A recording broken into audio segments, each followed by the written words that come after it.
All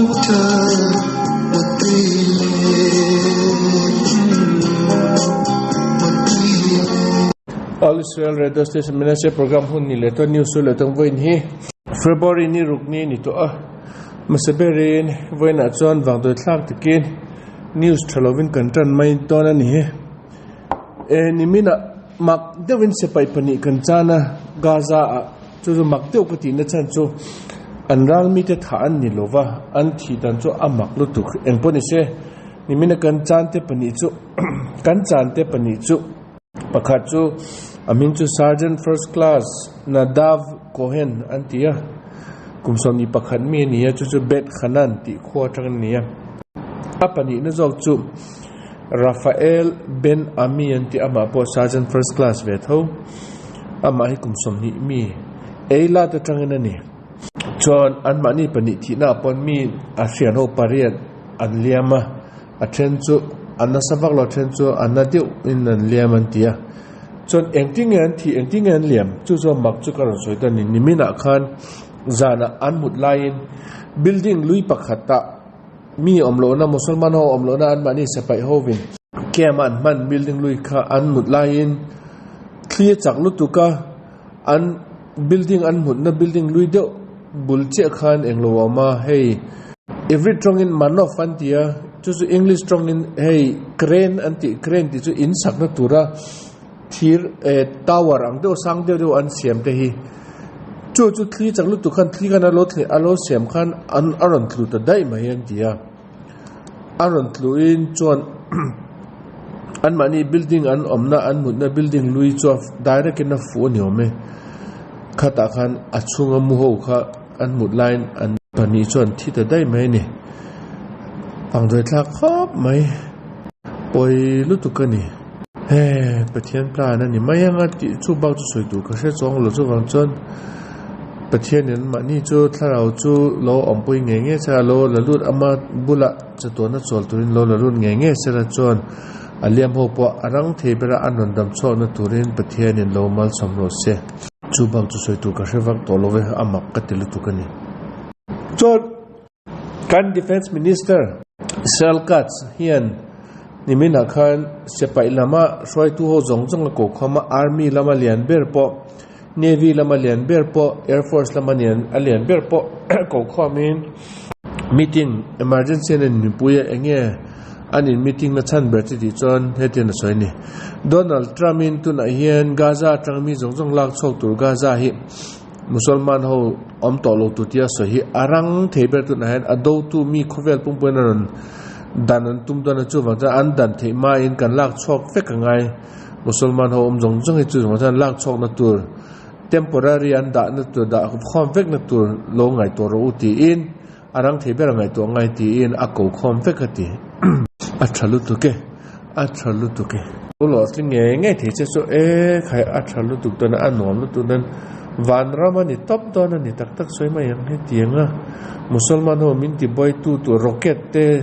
terrorist attack te chemami vitu te om to lo tu ti cho khai van ramani top to don ni sel rampo anom lu tu don ani chu bang chu soi tu da ka se lo ni chuan aloma ma tun a hian Israel silai siam company pani pathum hin tuna hian englowan siam zo to a laser technology silai tharan siam chu engatang nge ti chon drone lo thlak lu te kap thak na tur enge chan ti chon drone hi ate a rocket ain po te zo de nia chu drone lo thlak lut kan ram lo thlak lu te ak an ma ni lo kap thak na turin kipat barzel iron dome aman chi ni lo wani achan chu iron dome hi ama iron dome kan man bere amu a rocket kan kap chok hi pakata dollar sing ni le sangret vela nia chu wang chun sing ni le sangret chu noi khat sekela noi khat tlukania drone chu sanga vel man chawania drone lo thlok lut sanga vel man noi khata kap thlak po chom ziam lo wani chan ate po te lu tuka a fu lo thina ni chu wang chun drone kap thlak na turin silai tharan siam chok to laser siam ania chu nimin akan anan entira sepai holian ber pa defense minister pa Moshe ka Selkats khan entira ama apolungoi khomai anti chọn an test xin na thà mà thà tập lo thì tập an test xin na chọc thà lúc tụi con thì mà bọn lung oil lúc tụi con an lấy đó là gì chứ Israel government an lấy đó là gì chứ thà lúc tụi con thì an lấy chọn tất kiến chọn report với là khán giả ra lúc ta nimin akan zana kan Air Force ovin an thokin Hamas hian ceasefire an bot chele ni ome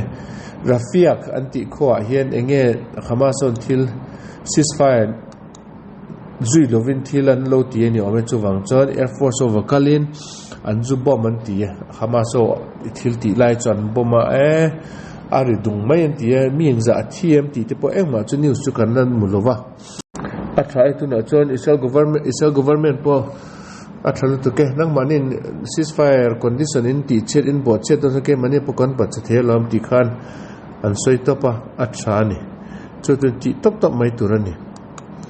ke manin ceasefire om ma nga tia en kap du lo wa an manin du an ti chom jiam lo wani tak alom me an mani mi engza an tm ti te wa engma chu news kan lo mulo wani ma se nakina chana ran chong mai chu zo en tulahi englo omania operation khomat barzel anti iron wall anti tuna aram chunga musulman te khwa toriso om nget te om ho jong jong lak chok vek tum na hian nimina po jenina tuna hian an soidan chun jenin te tulkaram ten ami pui ho mi tam deuh an en chon chok ti chu reilo te ta turin boilai chung jong jong ta tu khan an tang du lova an in chon chok ania chu sepai ho hian operation an ti nan kho chungan an kal kol vel ani chu thil mak deuh an muwa chon nimina po khai jenin kho kholai lung taka in pakhatan muwa an mani pon makan tilu tuka khai aro pui lu to ka thala kan lain en teu he tenga in po hi jenina refugee camp khovelina set jenin chu a kho pui pum pi chu refugee camp anga an soi nia in an mu chu in chu khai lalte ain pon lal jok an in chu ke mani parliament building an polian jok mai the ni in pakhat chung ko ta nia an ju kala khai a huan te garden te chu lian theilu tuk football ground ang mai ni swimming pool te po pani pathuman ne ya ground te po aning lia direction palia ground thadeu deu an ne ya an common room te chu pathum om mole chunga chu in chunga chon aro puye khai chu ne musulman kan ti khovel pumbu chon refugee ti an soi ho chu tak hi voi khat tal chu khovel a je hi ron kalolan mutte u engtingan che aten Israel man nuam tawan chen hi mole engatinge an mu thelo hi makka ti zo ni mole an house the ni a begin Palestinian Authority ti te le Hamas te roi tu ho chu khai an poisne ja ti ke mani tronga share ni na mak ta doi ding le tu le ta tule voi som sari tule za ta ni to nian nei za thi chu khowele nan petar tar mai ami pui te tran pui ang khana nin ringa khowele chu khai bum chol sam lu tu ka ni khowel bum all sam chu hiti em bum all sam ke po project thar pakhat han tran ka du tom mai thina chang chon musulman te hingin ka tran nga he poisa kha asian lo cha kha ke nga nuam don sin mak takani khovel chu takin chon nimina thinim thak de news pakhat aron oma Jerusalem a hian en building e kashilo government building len de pakhat a hen apona guard duty security guard adinga an en khan apona khan lawak loin ama omna tangkan musulman mechia pakhati tien keina ron kala a en sajela akila ron kal jala ten voing jangi oma kal kol vel ni chu ama patlem ring le na ne ai thil eng ti tum nge tia chon azukalin asilais po ready sign na kin a thole khatin bo thut policein chemaran na choka min vit top bang ti kha teng chance kha om re ngani musolman te jinga chon chawang chon asilai ready deu khana azukalin han zo ta enge zon ti khana han zo ta thade winan bek puyani chon musolman nu po chona changa enge ka se lo cha sa chu ma se ama po ani chana ti aron ki leta duty ti na khana ding leta ni chu rei lo te nunga police te non kalin police ten ama cho anon man ta dei maya asila ya lak saka engati ngati ya musulman mecha pakat abulai zu kali isilain kapitu manilo mo tu na khan amanon complain khai on ni lo kap ko tum lo invent na to na kin thola khatin chemaron chamiron vinati lo wang khan karo ka zo ta ni te na kal kola enge injon ka ti mai ni atia ring lo police na rin om lo kaya a police musulman nu jon min non phone hayan kap min tuma kal hau je ti in aron report ati a musulman nu tu soi chan ring to ban pom to pachon guard duty pa chu sila lak sak to mai ni ma se ama po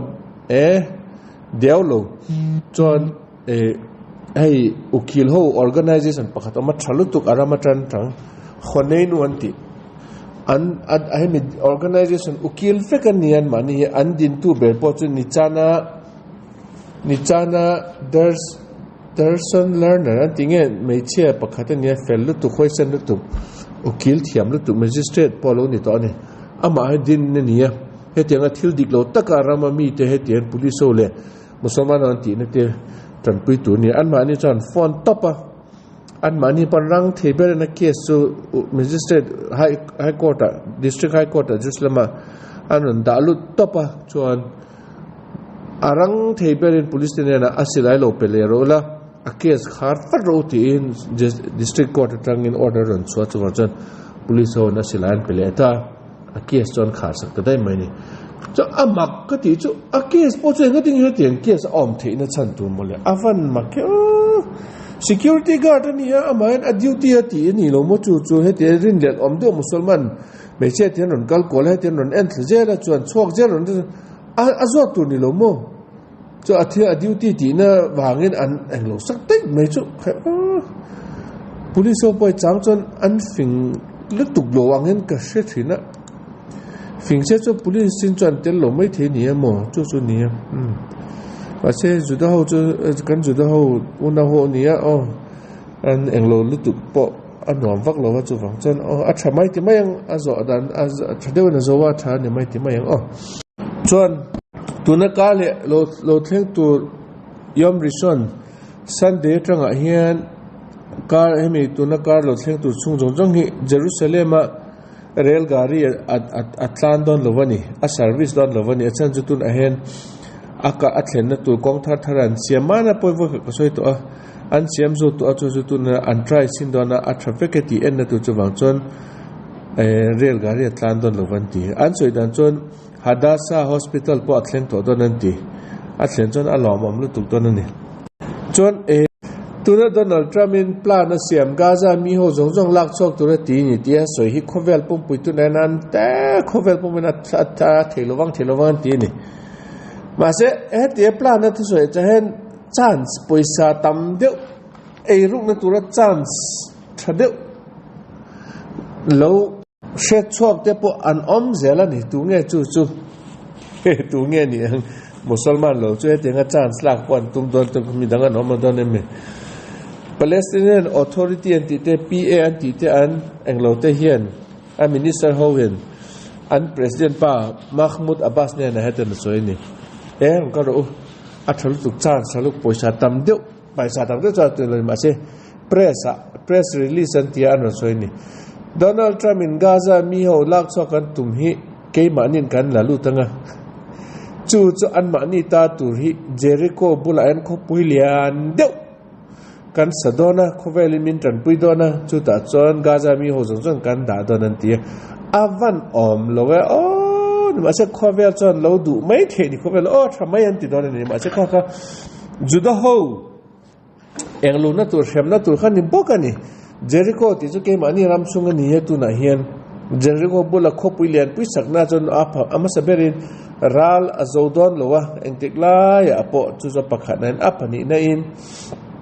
hemi kho sakna tu chon musulman police authority khovel pum poisa ran diranga por an mani nan pesur sur maya a minister of house satana ni an in ball point an in sil point poisa in dollar an in sil don ani an mong te po dollar in an ti fai don ani an e po cho e te po zinka ra thing pi te po dollar an in top mai don ani an mani chu he tie chu chu an du wang khan tu na chon ka ke manin he tiang project sia mang an ron te dai mai nen manin le manin kara kha khovel chan bum zo em anga chu chu hriat sa nia khovel chan a thalu tu ke a lo mom lu nang manin fel lu tu zok ken an ti jelanga an poisa e ruk du wang ani ti kha pa cho shema se shelawang an om le dona a buai thak lu tu ka ni Masya ada puitin don lo Israel government adu mi don lo chu chu hriat sa ni chon nimna Israel government in hetinan choi UNO te an department pakhat human rights organization human rights watch HRW an ti hi a branch chi thanania UNRWA ti tap angdeu ani lo poi UNICEF ti angdeu ani lo poi an manin branch chi than an nia pakhat chu HRW an ti human rights watch an ti an mani a hian member Israel po ani ani ma situ na chon an bang to an mani anin cho anin la chok to ni kan pe ka heten kan ni to don lo ti an lo member an lo ni po chu mak ka ti zo kan ni chan chu human rights watch an ti te hian an din chana tangen tu thenga eng ma dang an ti lo wa Israel government Israel mi te social na ringot kha an mani swal na swai tu ringot khan piang ania kan Israel ho po member state alone ni kha mak ka ti zo kan ni chu ni men akan kan ni to don lo van tia chu engwang nge ti jon mana America ho po ne he tiang Israel te social ringot tura piang siam organization chu member kan ni du lo tin Donald Trump government a chok to dai mai chu ma chok nu nga chok Israel te po ke ni po kan chok to dan ran ti chok van ni chu government America te chole cholo ngai lo wa ma na kan chwa to mai turania amak ka ti Israel ho boy enga tinge kha lo tel tha man tum na chan po ma ka ti ni ka van tel du lo ke mani chu tak soi ra chon international news a lo mo me Germany avoid khat na turin an mani sepai ho German sepai ho un po chief rabbi pakhat an nei to an mani jinga juda ho sepai tel ve ho ta turin chief rabbi pakhat an thlanga alom omnu tu kani an thlan pa po chuna panglu tu kumsom li pani tlangwala nia aming po makde wania cholt bala an titani chief rabbi sepai te chief rabbi akai to ni alom ome mi fellu tu kani ome athani America te sepai te ponan ne Israel chon o soiponga lo hriat sa ni om tu chu sepai te ta tura America te ponan ne ya England ten an ne man ne lang ka shelo wani ma se mun dang po tlemin Australia po amani ome sepai ho jinga juda ho ta turin an manin pastor an ne ang hian reverend an ne ang hian juda ho ta Christian ho sepai ho ta tu reverend amang hian juda ho ta tu po chief rabbi ang kha am jela ni chu Germany ala am ngai lo tu na am to anti alom ome chon Donald Trump he president ni hi thlakhat pola thing lo wania kar ni chela nia ma se kar ni chunga hian ati chuak zong hi democrat ho win kumli power an vo chunga an ti chuak an po tam zo ka ni thachan ve ati chuak hi chawang chan democrat ho tu na chan an lao lu tuk to ni lao lu tuk Donald Trump hi a chirang lu tuka a hei kan dan lo chon democrat ho cheng tik lai apo power kan ne le to don lo an ti to mai chu wang chon tun an Donald Trump ko ta khin na tur kha an sia an boy an ngai to char cha le ta ko ta khin ti chu president ni la ya hian America hi ko ta khin top kha thelo chu wang chon an mani policy pakhat ama chu engem chu impeachment an ti impeach ti chu ama ko ta khinat an mani government nge ama kha court khina achon thiamlo an chantin ho jong jaka adika ni chon government ni na tura bang top a president ni na tura bang top ngai ni chu impeachment an tia ani masata po khan an tia voi ni je hriu an tia an zo lova siam chop swal na chi san than phua chop te khan ama khan ngotlata an mani president thiamlo na impeach vai khat an tia chu tu nge ti chon share sa Bill Clinton ania Bill Clinton chu khai president ni la khan no che du taka che nia nu la te kha nu pui om sa nu lo te kha office sa khana ko lu tin du kha lo ti pui sina anh nụ la hô khăn anh rồi xoay cho các chú vàng chân Republican hô vì hay chú sa anh âm diệm thì tổ lô sẽ lâu anh âm thế thì tổ lô chú vàng chân impeach kan tia ngay tin impeach anh tia anh tia nó cho anh dika anh mấy chiếc hô point anh xoay viết tôi hay tên mình tia approve the point với cái niệm anh Democrat Party chân anh tròn pin nó sa khai ta ti tắc cái anh tia chọn impeachment anh lo cho anh cancel anh lọt linh anh cancel này anh mà ni president ni hun achon dik lo na pop tran pui thi ngam tran pui tu ni mà sẽ anh mà ni president ni lo Republican ho president ni chon do ta khan impeach ti mai tu ra ni zon mai tu ni chu thu dik zong pon ni lo power du ta ni eng va nge chon ngai to pakhat na eng va nge democrat ho tu na hen Donald Trump an lo em ti na chani achan chu tu na hen kumli power an ne chunga an thil ti chet jong corruption lo jong ka tu nan aprang lo tu kenan mu chuak se la ni chu project chi san than fiam thu nui za thlak de project kan no siama poisa khan la chuak ka anin siam dar zela no am ta bin government chu khai an duin an mani bank account ang khan an mang to pani chu tu na an mu chuak ka ni an swal da zongza na man so da chu chu la wangin tun an Donald Trump zok chu khai eng lo pai tap mai tu ni chi ka chu chan ngai to chu bak chu eng ma dang am lo aramata ngai to an ni lo Democrat ho chu tak seitan se pai ho ni seitan se pai ss ho ni he chon selection nga Donald Trump in tun an ICE agent and ICE chu immigration and custom enforcement tia America rama adik lo tak lo lute passport te ne lo visa te ne lo lute zong lo pai man veka anram ramathon le tu tien policy ati char ni te mi za in permit ne lo ron lute America rama lo in tu te an man chok jeli ne ten an tir an thon jel ni ta cha vai ho po mi za le pali tu na hen karni chunga hen annon thon let annon India rama annon ki le tan ti ma se at least ti mayang an kal na tur si thona te an manga thona annon da le ni chok to ro te rama tan annon pai chok top chani lovani cho azia la omani chu ti mayang chon annon thleng le ta Indian ho vai ho po mi za pali tu na hen annon thleng le ta ni chu Modi chon engwa soi ngam lo asoi tur po amlo wani achan jo adan dik lo takalu tan nia chuba ka Modi hin tu na hen Donald Trump alaw ani ma Donald Trump thimlim na turi soi ngam lo wani tu na hen achan chu rugru in man chok ang de oni Modi po khaya boy thak lu tu chon tunlai amaka thona ho hi boina pakata nei ti mai nge computer thiam ho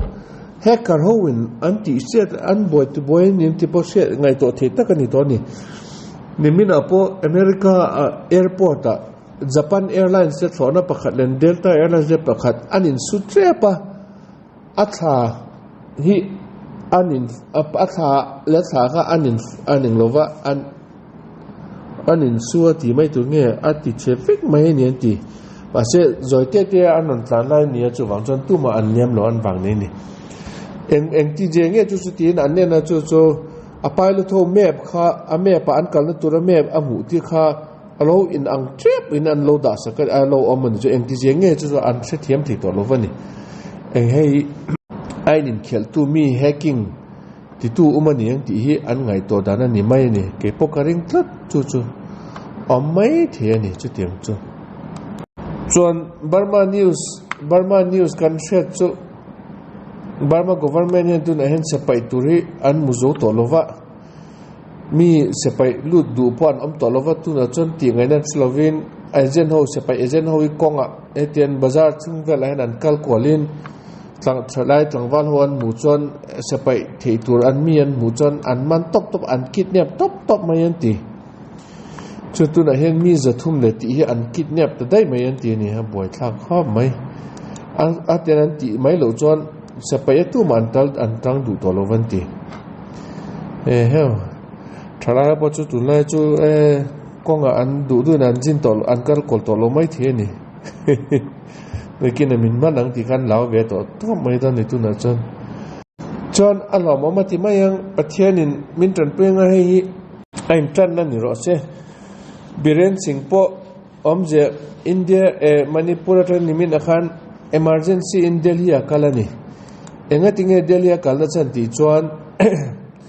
Amit Shah in Home Minister Amit Shah arang theben kan in muangai ti in emergency meeting na kovani achan chu kan thret sa vekania an mani pani in biak na tribal ho tha chimit vek tur eng ti tha chimit vek ti devel an in biak na kha recording alo om khatun a chon